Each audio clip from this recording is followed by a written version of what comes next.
안녕하십니까. 2024년 1월 5일 최병무 이펙트 시작하겠습니다. 서울중앙지방법원 형사합의 33부 김동현 부장판사인데 오늘이 5일이죠. 8일로 예정됐던 이재명 대표의 위증교사 혐의 재판을 22일로 연기했습니다. 뭐 저는 연기할 수도 있다 이렇게 보는데 그 절차가 문제죠. 지금 많은 언론 보도들을 보면 판사가 직권으로 연기했다 이렇게 돼 있습니다. 자기 직권으로. 뭐 판사는 그런 직권이 있습니다. 근데 이제 절차상 과연 이게 합당한 조치냐?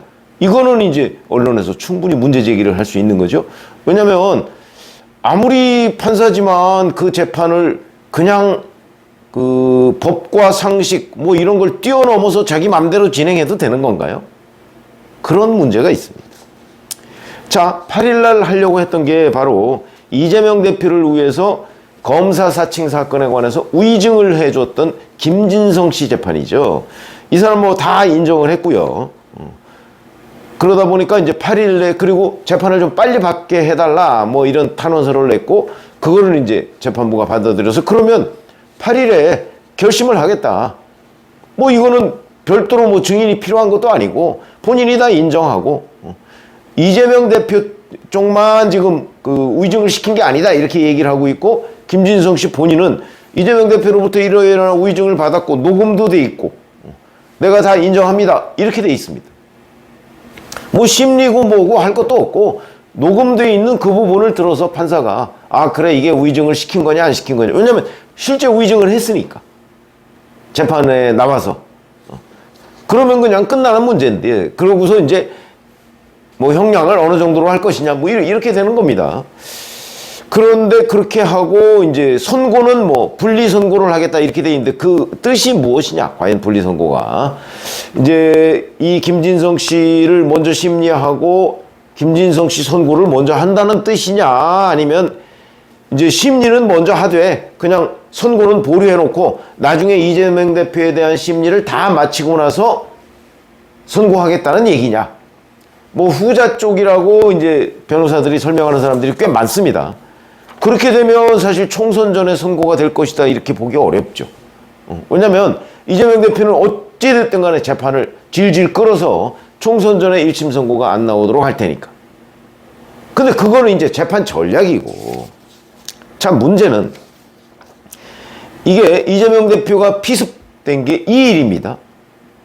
2일에 피습돼서 바로 그 2일에 서울대병원으로 옮겨서 요새 이제 뭐 부산대병원에서 서울대병원으로 옮긴 거 가지고 지금 뭐 논란이 굉장히 많이 번지고 이게 이제 정치적 문제로까지 비화하고 있죠. 자, 그 다음에 수술을 했고 그날 오후에 그리고 나서 수술을 하고서 중환자실에 있었습니다. 그리고 그 다음날 일반 병실로 옮겨서 회복 중이다. 중환자실은 뭐 굉장히 병 자체가 뭐 위중을 해서 중환자실에 있는 게 아니고요. 뭐 혈관 재건술 같은 걸 하면 그 잠시 중환자실에 머무는 게 뭐 이제 그쪽 그 관행이라고 하네요.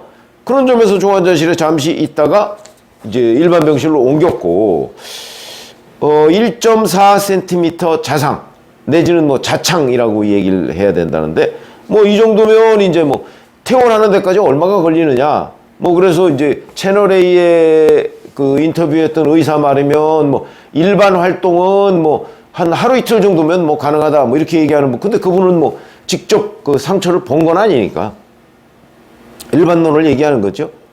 요즘 얘기로는 뭐 보통 뭐 한 2, 3일 정도면 퇴원이 된다. 그리고 이제 길어야 뭐 일주일이다. 뭐 이런 얘기들이 이제 나오고 있습니다. 그러면 1월 2일에 수술을 했죠. 그러면 1월 8일이면 엿새 뒤입니다. 엿새 뒤면 퇴원해서 충분히 재판을 받을 상황이 될 수도 있다. 안 될 수도 있지만. 그걸 누가 아느냐? 결국은 판사가 8일날 재판이 예정돼 있는데 그럼 알아봐야죠. 왜냐하면 이재명 대표 쪽이 신청도 안 했는데 재판 연기 신청도 하지 않았다고 합니다. 그런데 자기가 직권으로 연기를 해줬다. 그럴 이유가 뭐 이렇게 서둘러서 할 이유가 뭐가 있죠? 그건 결국 이재명 대표는 아마 수술 받아서 굉장히 어려울 거야. 그래서 8일에도 못 나올 거야. 판사가 의사인가요? 그러니까 바로 이 김진성 씨의 변호인인 배승희 변호사가 이렇게 얘기를 했더군요. 세상에 어떤 재판부가 진단서도 안 보고 기일을 변경해 주나. 피고인 요청도 없는데. 이런 얘기입니다.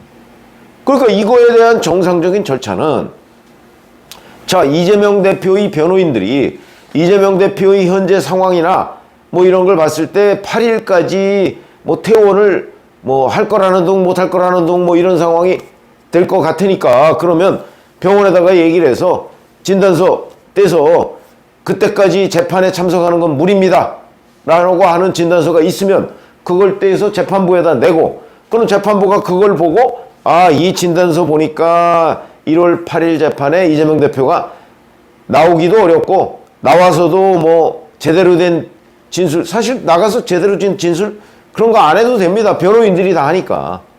근데 그게 어렵겠구나. 그러면 뭐 조금 연기해 주지. 이렇게 생각할 수 있다고 저는 봅니다. 근데 그 절차 다 생략하고 김동연 재판장은 그럼 무슨 이유로, 그러니까 신문 보고 방송 보고 아, 안 될 것 같다, 연기, 이렇게 해도 되는 건가요? 이거는 뭐 피고인을 배려한다, 뭐 좋은데 피고인을 알아서 모시는 행태가 아닌가. 재판을 이렇게 진행해도 되는가 하는 거를 제가 일반 비법조인의 시각에서 제가 말씀을 드리는 겁니다. 아니, 정식으로 이재명 대표 쪽에서 이렇게 해서 어렵다고 얘기하면 그걸 보고 판단하는 게 판사의 그 일이지, 그냥 신문 방송 보고 아, 이 사람 그때 어려울 거야, 그런 거 아닌가요? 그래서 참 희한한 일이 벌어졌다. 더군다나 8일에서 뭐 한 일주일 정도 연기하는 것도 모르겠는데 2주일 뒤나 연기했습니다. 그러면 실제 사건이 발생한, 사고가 발생한 때로부터 무려 3주 뒤입니다. 이 얘기는 처음부터 이 재판장이 정말 이 재판을 빨리 끝낼 생각이 있었는가, 이런 생각까지 우리가 들도록 한다. 빨리 끝낼 생각이 없는 거 아니냐, 처음부터. 그러면 김진성 씨는 재판을 좀 빨리 받고 일반 그 정상적인 생활을 좀 했으면 좋겠다는데, 마치 그걸 들어주는 척 해가면서 뭔가 뭐 분리선고 뭐 운운하더니 결국 이재명 대표가 이렇게 되니까 이재명 대표의 요청도 없는데 자기가 직권으로 재판을 2주 뒤로 늦춰졌다. 뿐만 아니고 대장동 재판도 마찬가지입니다. 9일. 그거는 사고가 발생한 날로부터 딱 일주일 뒤입니다. 아마 그때쯤에는 퇴원해 있을 겁니다. 지금도 병상에서 말도 잘한다는데 왜 재판을 못 받을 상황인가요? 아니, 못 받을 상황인지 아닌지 물어보고 결정하면 되는 것 아니냐. 그런 점으로 본다면 전 판사가 아니라서 모르지만 적어도 정상적이고 상식적인 절차에 따라서 뭐 재판을 진행하고, 그 다음에 재판 연기도 마찬가지입니다. 피고인이 이만저만한 이유로 연기해야 되겠다라고, 아니 세상에 피고인 요구대로 진행되는 재판이 어디 있습니까? 그거를 객관적인 증거나 이런 것들에 따라서 판단을 하고 본인이 그 뭐 해주든가 말든가 그렇게 얘기하면 되는 건데, 그거를 자기가 신문 방송 보고 그냥 연기, 이거는 좀 아닌 것 같다. 피고인을 봐줘도 너무 봐준다 싶은 생각이 들 수밖에 없는 장면이 아닌가, 좀 그런 생각이 들어서, 이 정도면 재판부가 피고인을 모시는 단계라고 볼 수 있는 거 아닌가요? 어떻게 생각하시는지 모르겠으나 저는 이 보도를 보고 정말 판사가 재판을 이렇게 진행해도 되는가 하는 생각이 들어서 말씀을 드렸습니다. 고맙습니다.